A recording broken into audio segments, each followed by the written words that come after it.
I am going to upload the welcome sheet.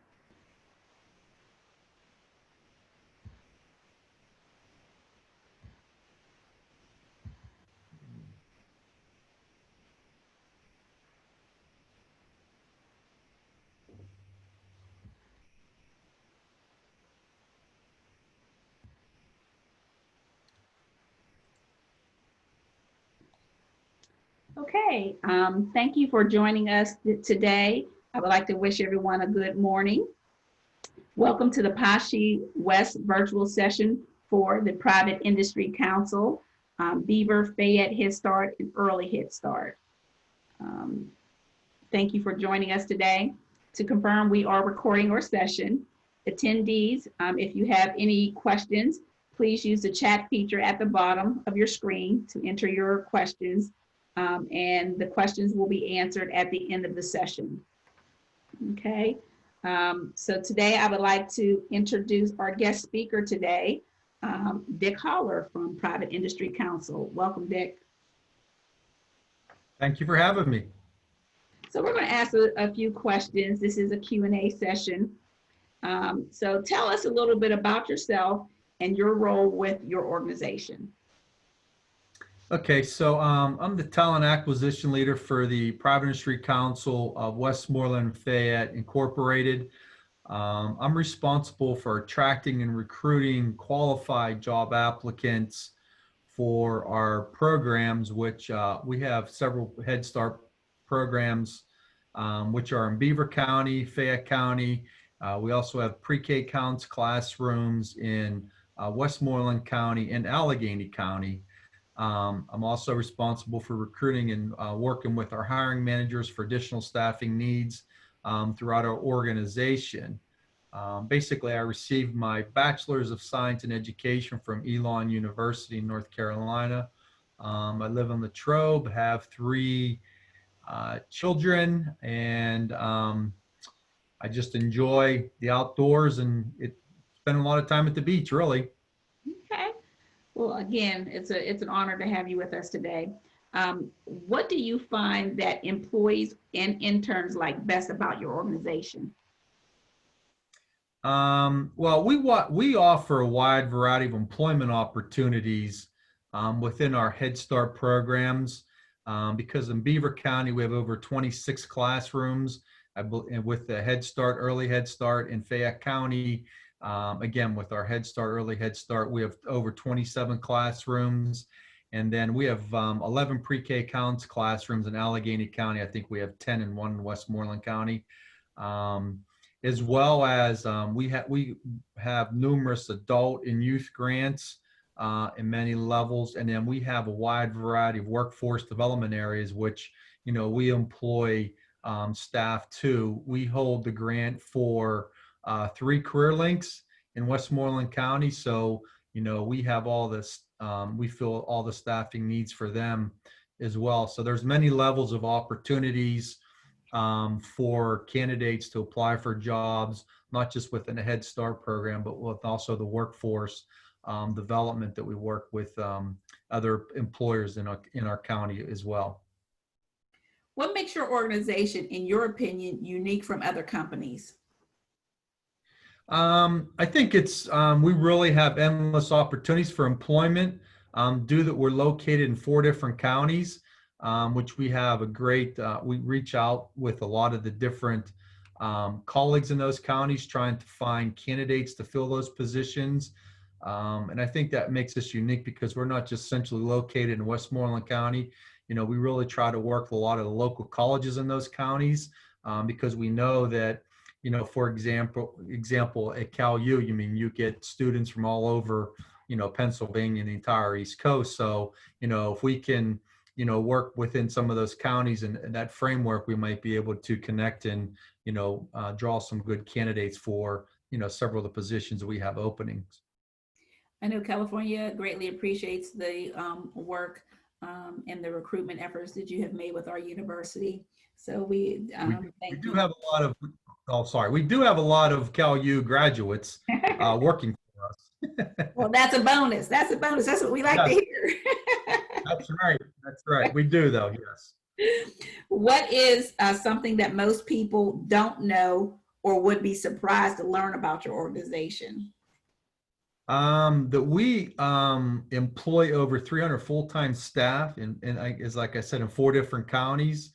We're evolving with different grants and different workforce opportunities.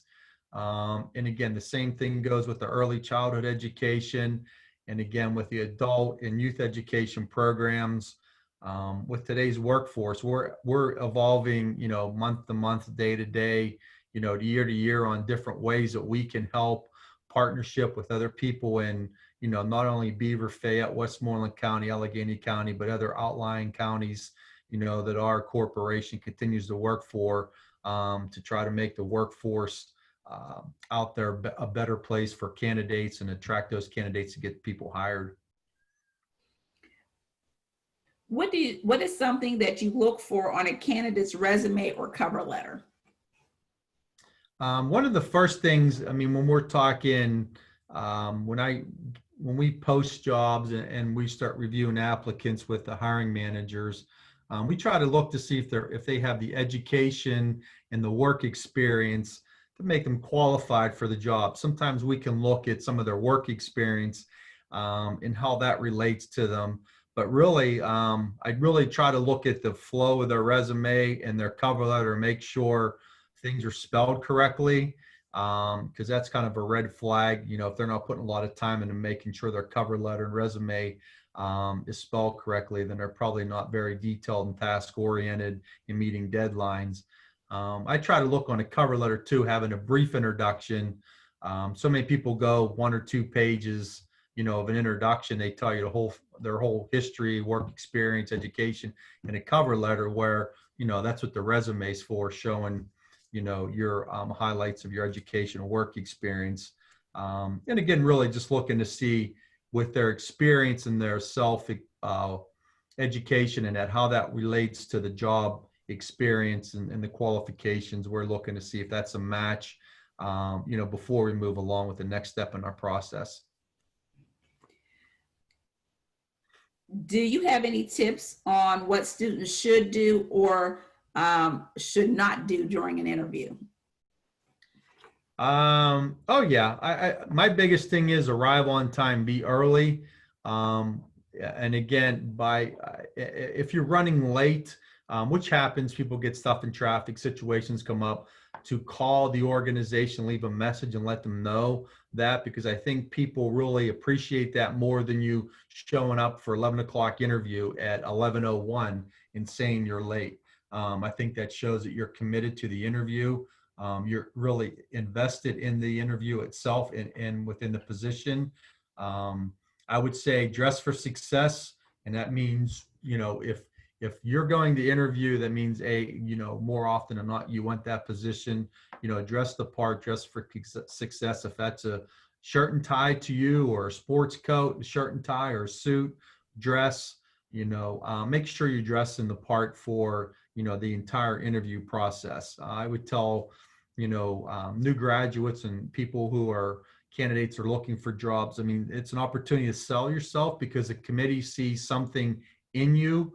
They want to bring you to them. So this is an opportunity to sell yourself, and be yourself. I think that's the biggest thing. Don't try to say too much, or,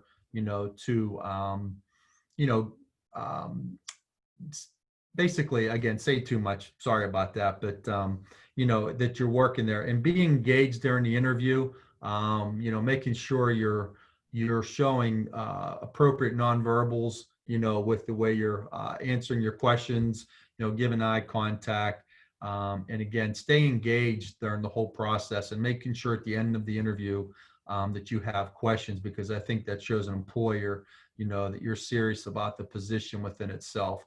Even though you might have spoken with them on the phone previously in a pre-screening interview, having follow-up questions is always a good way.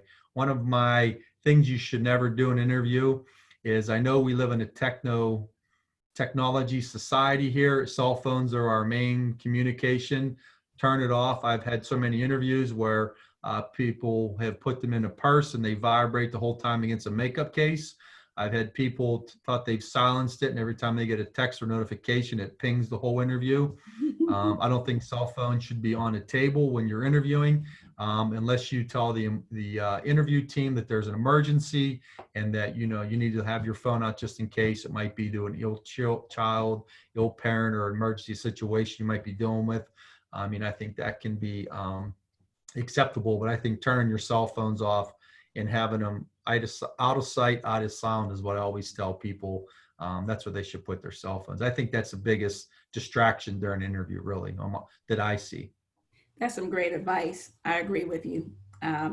So what opportunities are available for alumni or soon to be alumni, current students with your organization? Well, the Industry Council, I mean, since we're located in 4 different counties, we're always hiring, again, for our Head Start, early Head Start classrooms, pre-K counts classrooms, with many other levels of opportunities, supervisors roles, manager roles. There's management positions and so forth. So we have such a wide variety of employment opportunities for any majors that are currently graduating, or people are looking for a career change, or have a little bit of work experience, because we try to match skill sets with jobs. Just because you might interview for a certain job doesn't mean, hey, we might call you 2 days later and say, hey, I took your information, I gave it to a different hiring manager. They might say, hey, can we talk with Emma about this position? And maybe she might want to interview them. So then I'll make a follow-up phone call to see if they're interested in, a different position at that point in time. But I would say our opportunities are endless in that framework, because, we have such a broad scope of job opportunities in so many different counties. We're always, again, looking to, hire for those positions. I'm glad you mentioned that you hire any major, because one of the things I thought about is I see Head Start and early Head Start, and I thought education, but really it's open to all majors. Yes, we do. I mean, depending on, there's certain requirements that they'll still, I mean, they're graduates, but we can, with certain majors, we can hire them for a teacher depending on what their background is. But, a lot of the candidates that we do get, most of them are in the education field, whether it's pre-K, what's a pre-K through 4, or middle school, even some high school teachers as well, so who go for those certifications.